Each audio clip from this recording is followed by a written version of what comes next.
Okay. So previously we started the basic discussion about the distance protection in the transmission system or a feeder protection.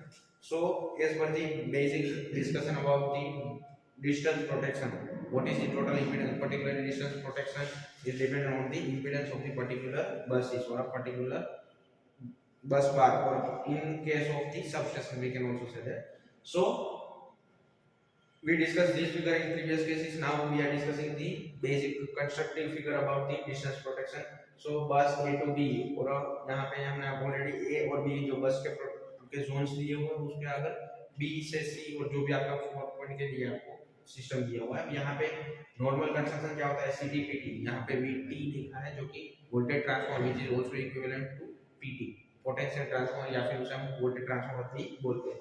CT मतलब कि current transformer. यहाँ पे एक आपका breaker जो कि जनरेटिंग स्टाइल वाला ब्रेकर है, देन आपका इंपीडेंस Z जो कि उसका लाइन ट्रांसमिशन लाइन का इंपीडेंस है, जो वहां पे हमने प्रीवियस केस में Z1 बताया था, वही भी यहाँ पे ZAB है। एज वेल एज यहाँ पे B पॉइंट के बाद यहाँ पे आपको इन फ्यूचर ZBC, क्लियर, जो कि B और C के बीच का इंपीडेंस है वो। यहाँ पे फर्स्ट जोन जो कि first zone of the operation, तो यहाँ पे हेल्दी, ये पूरा का पूरा आपका हेल्दी कंडीशन के अंदर जोन प्रोटेक्शन आपने जो ऑलरेडी पहले डिस्कस किया है वही का उसी का यहाँ पे सब पार्ट है। जबकि फर्स्ट जोन ऑपरेट, तो यहाँ पे फर्स्ट जोन है जो कि फर्स्ट लाइन जनरेटिंग स्टेशन से आपके पहली लाइन, मतलब कि पहले जो सब स्टेशन से लेके दूसरे के बीच में एक पॉइंट है, वहां तक का इंपीडेंस के लिए, या फिर वहां तक का जो इंपीडेंस है उस पॉइंट के लिए अगर आप देखो जोन, तो वो आपका फर्स्ट जोन बन जाता है, जिसका रेशियो आप देखो तो 80% रहता है। जबकि फर्स्ट से लेके सेकंड के मिड के ओर जाते हो तो वहां पे 120 या फिर 1.2 टाइम्स भी आप नॉर्मली लिख सकते हो। तो ये second zone 120% and third zone which represent after the seconds impedance, जो आपकी दूसरी लाइन है उसके इंपीडेंस के बाद का जो आपका पॉइंट रहता है वो आपका थर्ड जोन 140% का आपका वहां पे जोन ऑफ द प्रोटेक्शन यहाँ पे आपको दिया हुआ है। Clear? Okay, so basically distance protection का बेसिक हमने कंस्ट्रक्शन और वो बेसिक चीज हमने देख ली है।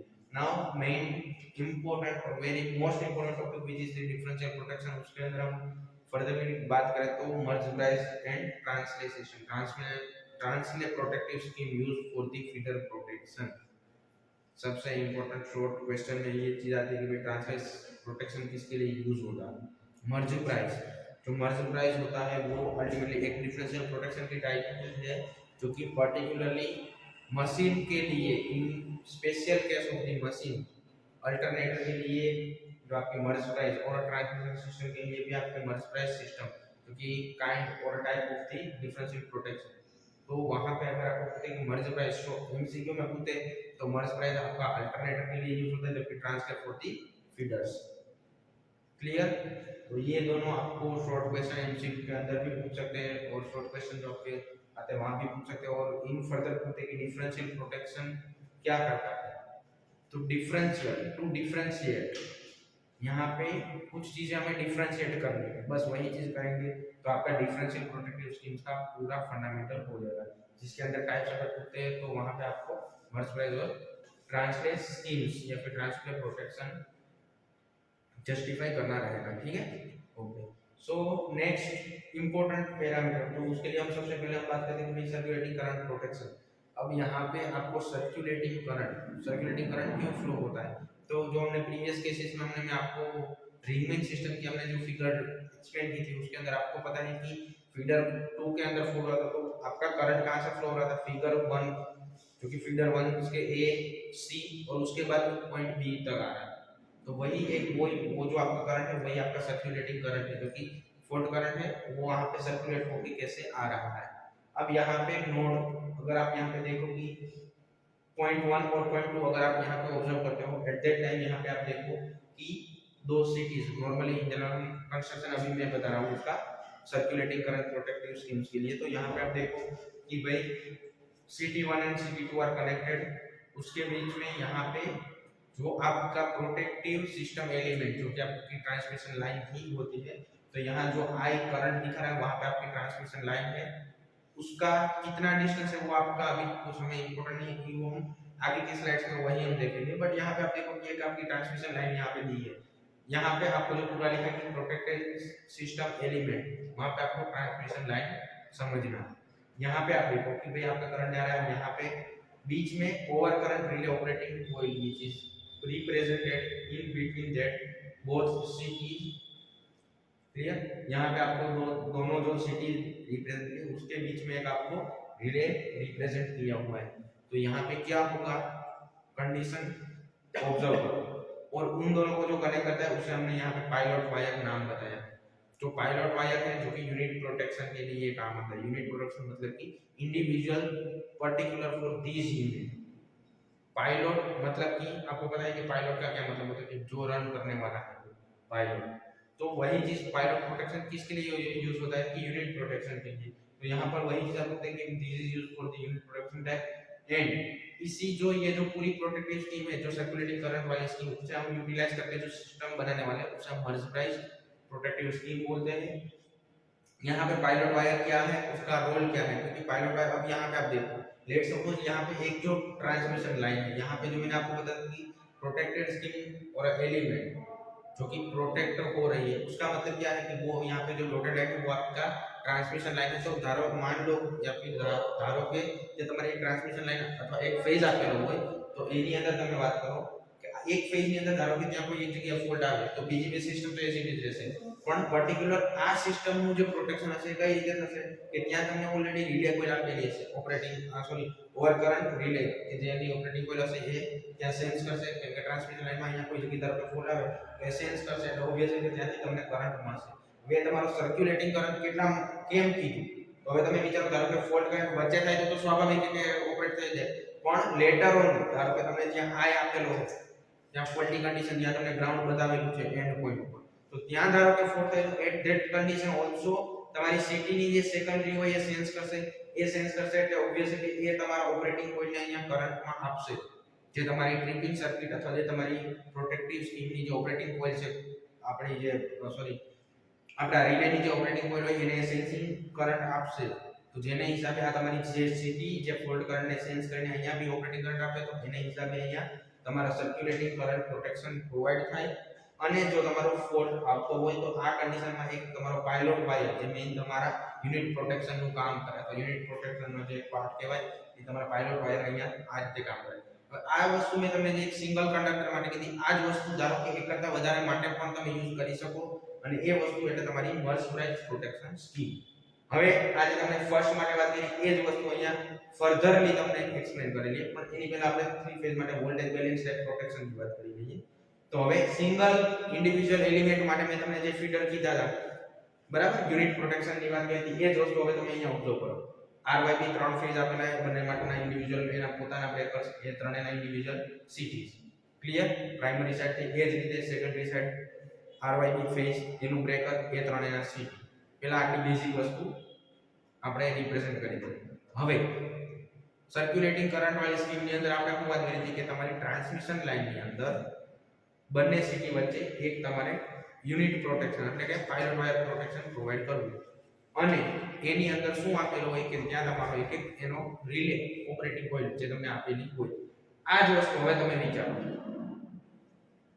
CT1, હવે તમે ખાલી CT1 ઓબ્ઝર્વ કરતા જાઓ તો CT1 નું જે હશે એ જે ફીડર નીચે જો એના ત્રણેયના પાયલોટ વાયર અલગ નીચે આપેલા છે, જે તમારે સર્ક્યુલેટિંગ કરંટ માટે આપણે રિપ્રેઝન્ટ કરેલા હતા। હવે એ જ વસ્તુ વિચારો સિટીની સેકન્ડરી અહીંથી આ જે તમારી બીજી સાઈડ જે તમારી સિટીની પ્રાઇમરીમાં જશે, એ જ રીતે અહીંયા બીજા કન્ડિશનમાં જુઓ, એ જ રીતે ત્રીજી કન્ડિશન। તો ત્રણેય ફેઝિસ માટે તમારા પાયલોટ વાયર જે તમારા ફીડર પ્રોટેક્શન માટે તમે યુઝ કરી શકો, જે કઈ રીતે એકબીજાને ઇન્ટરકનેક્ટેડ હોય, કયા પ્રિન્સિપલથી સર્ક્યુલેટિંગ કરંટની પ્રોટેક્ટિવ સ્કીમનો ફંડામેન્ટલ અહીંયા યુઝ કરે, જેની મદદથી તમારા સિટીના જે પ્રાઇમરી કોન્ટેક્ટ્સ હોય ત્યાં ઓપરેટિંગ કોઇલ્સ બંને માટે આપેલી હશે। જોયું આના પ્રાઇમરી માટે આના સેકન્ડરી માટે, અને સર્ક્યુલેટિંગ કરંટ એટલે ઓબ્વિયસલી કઈથી જશે ત્યાંથી જશે। એટલે હવે કોઈ પણ જગ્યાએ ફોલ્ટ થાય ને તમારી સિસ્ટમમાં તો ટ્રિપિંગ સિગ્નલ તો તમને આપે ને આપે, તમારી સિસ્ટમ હેલ્ધી જ રહે કોઈ પણ કન્ડિશનમાં। હવે તમે વિચારી કોઈ પણ જગ્યાએ મેન્યુઅલી તમારી રીતે તમે ફોલ્ટ કરીને વિચારો, યુનિટ પ્રોટેક્શન તો તમને ખબર છે કે કોઈ પણ RYB કોઈ પણ ફેઝમાં થશે તો તમને ખબર જ છે। એ જ કન્ડિશન હવે તમે અહીંયા વિચારો એક કરતા વધારે ફેઝમાં થાય તો બી તમારી સિસ્ટમ હેલ્ધી જ રહેશે, અથવા તમને ટૂંકમાં ટ્રિપિંગ સિગ્નલ તો મળી જ જશે, કેમ કે ત્રણેય માટે પ્રાઇમરી જે હશે સિટીની બંને કેસમાં એ બંને જગ્યાએ તમે ઓલરેડી એના રિલેઝ પ્રોવાઈડ કરેલા છે, અને એ બંનેની જે સેકન્ડરી હશે એ એકબીજા હારે ઇન્ટરકનેક્ટેડ છે, જે તમારી પાયલોટ વાયર અથવા સર્ક્યુલેટિંગ કરંટ સ્કીમથી કનેક્ટેડ હોય. તો એનો મતલબ શું થયો કે તમે કોઈ પણ કન્ડિશનમાં ફોલ્ટ થાય તો તમારી સિસ્ટમ હેલ્ધી જ રહે અથવા ફોલ્ટને તમારા કંટ્રોલમાં જ રહે, તમે સિસ્ટમને કંટ્રોલ ઇઝીલી કરી શકો. સો આ તમારી આખી વોલ્ટેજ બેલેન્સ ટાઈપ સિસ્ટમ થઈ. આમાં કોઈને કઈ આજે individual fuse sorry single phase માટે કીધું ને, આ એ જ વસ્તુ ત્રણેય ફેઝ માટે બતાવી. ક્લિયર? ઓકે. હવે આ જ વસ્તુ તમને જે મેં હમણાં વાત કરી કે મર્જ પ્રાઇસ, એની અંદર તમે વાત કરો તો હવે આ જ વસ્તુને તમને ત્યાં બતાવી એ વસ્તુ આ ઇન્ડિવિડ્યુઅલ ફ્યુઝ જે સિંગલ ફેઝ ની વાત કરી એ તમને થ્રી ફેઝ માં બતાવેલી. હવે ઓલો થ્રી ફેઝ ખબર આ એ જ વસ્તુ છે. જોઈ લો કે તમારી સીટી ની જે સેકન્ડરી હોય એ તમારી બંનેની કોમન કનેક્ટેડ અને પ્રાઇમરી સાઈડ બંને સાઈડ તમને રિલેઝ આપેલા હોય. જોઈ લેજો તમે સીટી ની પ્રાઇમરી સાઈડ બંને સાઈડ રિલે અને secondary interconnected with three pilot wires or a unit protector unit protection scheme. આ તમે જોઈ લો આ ફિગર એટલે આપણે જે પ્રીવિયસ કેસમાં કહ્યું એ જ વસ્તુ. ક્લિયર? એટલે જે તમને કેરિયર કરંટ સર્ક્યુલેટિંગ કરંટ વાળી સ્કીમ પહેલા તો ખબર પડી કે સર્ક્યુલેટિંગ કરંટમાં શું થાય એ વસ્તુ ખબર હોય તો તમે એના ઉપરથી મર્જ પ્રાઇસના ફંડામેન્ટલ બાજુ આવી જાવ.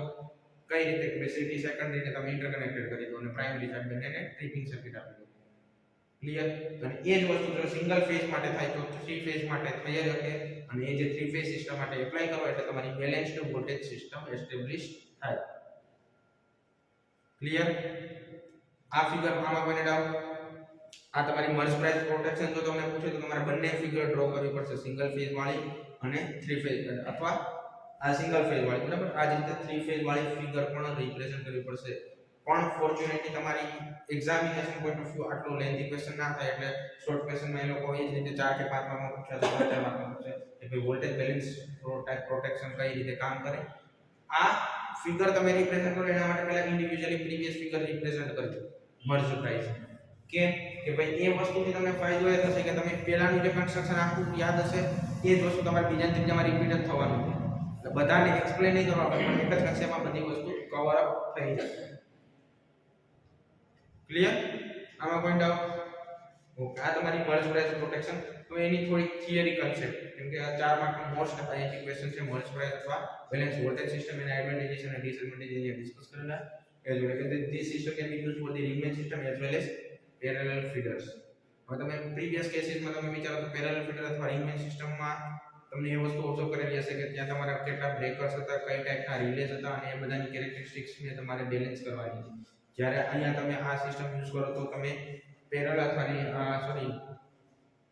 પેરેલલ અને રિંગમેન કોઈ પણ સિસ્ટમ માટે તમે આ વસ્તુ યુટિલાઇઝ કરી શકો એઝ વેલ એઝ આજે તમારી સિસ્ટમ હતી જે પ્રીવિયસ કેસમાં આપણે સ્ટડી કરતા હતા તો એ બધામાં લિમિટ શું હતી કે હાઈ વોલ્ટેજ ઉપર કામ કરીએ તો એ એપ્લિકેબલ નથી. Up to even in case of the theory એમાં એવું લખેલું કે 15 કિલોમીટર સુધીની રેન્જ માટે જે તમારી જે પ્રીવિયસ સિસ્ટમ એ યુટિલાઇઝ થઈ શકે. જ્યારે તમારી આજે મર્જ પ્રાઇસ અથવા બેલેન્સ વોલ્ટેજ સિસ્ટમ જે યુઝ કરો એ હાઈ વોલ્ટેજ માટે બી યુટિલાઇઝ કરી શકો as well as greater than 15 kilometer which is also applicable. Next one is this system provides the instantaneous protection for the ground fault. Clear? Okay. અને જો ડિસએડવાન્ટેजेस ની વાત કરીએ તો accurate matching of the city is very essential. કેમ કે ખબર છે કે બેની સેકન્ડરીને તમારે એકબીજાને સિટી સે મેચ કરાવવી પડે. ટર્ન્સ રેશિયો બંનેના મેચ કરાવવા પડે. કેમ કે નહીં તો પછી એ બંને એકબીજાને સિંક જ ના કરીએ તો પછી ગમે કન્ડિશન એ ફોલ્ટી કન્ડિશન રહેશે. તો તમારી સિસ્ટમ કોઈ હેલ્ધી મોડમાં જ નહીં આવે. Always be in a faulty condition which is not practical. તો અહીંયા તમે પ્રેક્ટિકલી વિચારો કે સિટીની સેકન્ડરી બંનેને એકબીજાને મેચ કરવી પડે એટલે કે city secondary should be match as well as if there is a break in the pilot wire. Pilot wire જે વચ્ચે આપણે કનેક્ટ કરતા હતા એ જો there is a break in the pilot wire the system will not operate. Yes તમારી system આખી failure જ કહેવાય એક પ્રકારનો, એનો કોઈ મતલબ જ નથી રહેતો. Same way this system is very expensive owing to the greater length of the pilot wire required. કેમ કે પાયલોટ વાયરની લેન્થ તમને નથી ખબર, આપણે એટલે ડોટેડ લાઈનથી રિપ્રેઝન્ટ કરી દઈએ. કેમ કે આપણે એચવી અને લોંગ ડિસ્ટન્સ માટે પણ વાપરીએ. હવે જો ઓબ્વિયસલી કે લોંગ ડિસ્ટન્સ માટે વાપરો તો અહીંયા કન્ડિશન એ જનરેટ થાય ભાઈ લોંગ ડિસ્ટન્સ થઈ ગયું તો આ કન્ડિશનમાં હવે તમને ખબર છે કે ભાઈ એ ડોટેડ લાઈન એટલા માટે જ મૂકી દીધી કે ભાઈ ગમે એટલા ડિસ્ટન્સ માટે વાપરો ઇટ ઇઝ અ ગુડ. પણ હવે જો એમાં ધારો કે કોઈ વાયરમાં કોઈ જગ્યાએ ડખો થયો તો ઓબ્વિયસલી કે તમારી સિસ્ટમ હેલ્ધી તરીકે ના બિહેવ કરે. In case of the long line the charging current due to the pilot wire and the capacitance effect may be sufficient to cause the relay operation even under the normal condition. આ વસ્તુ બહુ important વસ્તુ એટલા માટે કે જ્યારે તમારી system healthy મોડમાં હોય, જ્યારે તમારે લોંગ ડિસ્ટન્સમાં ટ્રાન્સફર કરતા હોય તો charging current which is a very major drawback. Charging current એટલે કે ત્યાં કેપેસિટર આપણે રાખેલું છે ઓબ્વિયસ એના ફિલ્ટર માટે. હવે ત્યાં ચાર્જિંગ કરંટ ફ્લો થાય because of the transmission line cable characteristics. Transmission લાઇનની અંદર વોલ્ટેજની કેરેક્ટરિસ્ટિક્સમાં તમને ખબર છે કેપેસિટન્સ અને ઇન્ડક્ટન્સ હોય છે. સૂત્ર યાદ ના હોય તો 2.77 ln/r capacitance for the conductor. આ તમારે અત્યારે નહીં આવે, ડિગ્રીમાં આવશે. ત્યાં તમે કેબલ કંડક્ટર અથવા કેબલની અંદર તમારે 11 kV 66 જે બી હોય એના માટે ઇરિસ્પેક્ટિવ તમને તમારો જે કેબલ હોય એના ડાયામીટર ઉપરથી એનું કેપેસિટન્સ ફોર્મ થાય. હવે પર્ટિક્યુલર કોઈ એક કેબલને ધારો કે 100 કિલોમીટર માટે તમે વાત કરો તો અહીંયા બી તમારું કઈ કેપેસિટન્સ હોય, આગળ બી હોય, એમ સર્ટેન પીરિયડ સુધી બધી જગ્યાએ એનું કેપેસિટન્સ હોય. ડ્યુ ટુ ધેટ અગર જો એમાંથી આપણે વોલ્ટેજ પ્રોવાઈડ કરીએ તો શું થાય કે ચાર્જિંગ કરંટ ફ્લો થાય. અને ચાર્જિંગ કરંટ ફ્લો થાય તો એના માટે તમારા માટે કઈ કન્ડિશન હવે જનરેટ થાય તો કે સૌથી પહેલા તો એનો ચાર્જિંગ કરંટ ફ્લો થાય. હવે એક સર્ટેન લેન્થ કરતા વધારે હશે, ધારો કે આપણે 100 કિલોમીટર આપણે ઇન જનરલ વાત કરતા હતા, ધારો કે 500 કિલોમીટર માટે હું વાત કરતો હોય એ કન્ડિશનમાં તમે વિચારો ચાર્જિંગ કરંટ જ એટલો વધારે હોય કે જે તમારા પિકઅપ કરંટ જેટલો થઈ ગયો તો ઓબ્વિયસલી કે તો તમારી ઓપરેટિંગ પોઈન્ટ તેમ થાય કે આ ફોલ્ટ છે, હકીકતે તો ફોલ્ટ હોય જ નહીં. This is the normal condition. Even after in case of the normal condition, if charging current is higher as compared to its pickup current, જો એ પિકઅપ કરંટ જેટલો થઈ ગયો ધારો કે ચાર્જિંગ કરંટ તો એ ટાઈમે તમારી સિસ્ટમને એમ લાગશે કે આ ફોલ્ટ છે, પણ હકીકતે તો કોઈ ફોલ્ટ નહોતો, એ તો નોર્મલ કન્ડિશન છે. પણ એ તમારું જે કેપેસિટન્સ લાઇન અથવા ટ્રાન્સમિશન લાઇનનું કેપેસિટન્સ અથવા એની જે ચાર્જિંગ કરંટ વધી ગયો એના હિસાબે આ વસ્તુ જોવા મળે. ઇવન તો તમે એ બી ખબર છે કે આપણે સ્કિન ઇફેક્ટ કોને કહેવાય, proximity effect which is also your familiar. બરાબર, આ વસ્તુ તમે જાણીતા છો અને એમાં તમને ખબર છે કેપેસિટન્સ વધે આ વસ્તુ થાય. સ્કિન ઇફેક્ટ એટલે શું આ બી તમને ખબર છે, બંને કેપેસિટન્સ ઉપર જ અફેક્ટ કરે as well as corona effect which is also irrespective of the transmission line. તો આ બધી બેઝિક ટર્મિનોલોજી તમને ખબર છે ને, બધી ઓલરેડી એના કેપેસિટન્સ અને ઇન્ડક્ટન્સ ઉપર ડિપેન્ડ કરતી હોય. અને ચાર્જિંગ કરંટ કેપેસિટન્સ આપે એટલે ઓબ્વિયસલી ચાર્જિંગ કરંટ I આવે, જેનું સૂત્ર I charging current which is equal to V under root L by C. બરાબર, charging current I which is equal to V under root of L divided by C. એટલે કે તમારે capacitance જેમ વધે બરાબર એટલે તમારો ઓબ્વિયસલી કે તમારો ચાર્જિંગ કરંટ વધશે એને ઇરિસ્પેક્ટિવ કે છેદ વધે તો તમારો અંશ ઘટે એટલે કે તમારું કે અંડર રૂટમાં ઘટે એટલે ખૂબ મોટી વેલ્યુ વધી જાય અને એની ઇરિસ્પેક્ટિવ તમારું ચાર્જિંગ કરંટમાં વેરિએશન જોવા મળે. પણ આ કન્ડિશનમાં તમારી સિસ્ટમ હેલ્ધી હોવા છતાં ફોલ્ટી કન્ડિશન તરીકે ટ્રીટ થાય which is not feasible. અને next one is this system cannot be used for the long voltages beyond the 33 kV because of the constructional difficulties in the matching of CT ratios. જે હમણાં already આપણે વાત કરી કે CT ratio એક certain distance સુધી તમે match કરો ત્યાં સુધી બરાબર, નહીતર પછી વધારે લેવલ સુધી ફિઝિબલ નથી. ક્લિયર? હવે આવશે ટ્રાન્સલેટ સિસ્ટમ એટલે કે તમારી જે ફીડર પ્રોટેક્શન ની અંદર ટ્રાન્સલેટ સ્કીમ્સ. ક્લિયર? હવે આ વસ્તુ આપણે જે આપણે ટ્રાન્સલેટ સ્કીમ્સ આપણે નેક્સ્ટ સેશનમાં ડિસ્કસ કરીએ. ક્લિયર?